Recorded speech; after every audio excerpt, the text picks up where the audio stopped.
How to see old stories on Instagram. Let's get started. Launch your Instagram. Here we go. Make sure you have already logged into your account. You will land to the home page. Now at the bottom, you're going to find different options. Navigate to the option of profile picture. With that, you'll land to your profile page. Now at the top right corner, you will find three bars. Click on it. Different options will appear. Go ahead and click on the option of archive.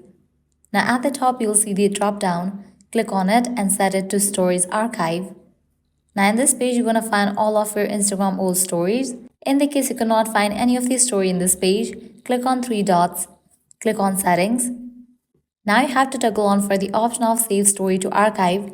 This will automatically save photos and videos to your archive so you don't have to save them to your phone. And only you can see your archive. Well, this way you can easily see old stories on Instagram. At the end, if you guys find this video helpful, don't forget to like, share and subscribe to our channel. Thanks for watching.